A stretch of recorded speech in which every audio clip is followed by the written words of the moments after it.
రంగయ్య ఊరిలో అందరితో మంచి అనిపించుకున్న సామాన్య రైతు. పౌరుషం ఎక్కువ, కాని కూతురంటే ప్రాణం. కాంతమ్మ ఇంటి బాధ్యతలను భుజాన వేసుకునే ఇల్లాలు. కాస్త నోరున్న మనసు వెన్న. లక్ష్మి ఇంటర్ పూర్తిచేసి ఇంట్లోనే ఉంటుంది. అనుకోగల అమ్మాయి. రంగయ్య పొలం పనుల్లో బిజీగా ఉండగా ఇంట్లో కాంతమ్మ కూతురు పెళ్లి గురించి ఆరాటపడుతుంటుంది.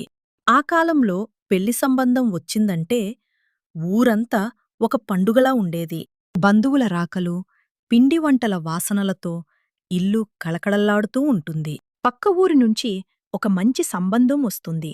అబ్బాయి పట్నంలో చిన్న ఉద్యోగం చేస్తున్నాడని విన్న రంగయ్య సంతోషిస్తాడు.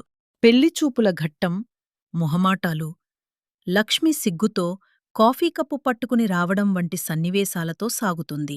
అన్నీ సవ్యంగా జరుగుతున్నాయనుకున్న సమయంలో కట్నకానుకల విషయంలోనో లేదా మరోవైపు రంగయ్య తనకున్న కొద్దిపాటి పొలాన్ని తాకట్టు పెట్టి అయినా సరే కూతురికి ఘనంగా పెళ్లి చేయాలనుకుంటాడు. మేళతాళాలు, మంగళవాయిద్యాల మధ్య కళ్లల్లో నీళ్లు తిరుగుతున్నా గుండెనిండా తృప్తితో రంగయ్య తన కూతుర్ని అత్తారింటికి పంపడంతో కథ సుఖాంతమవుతుంది.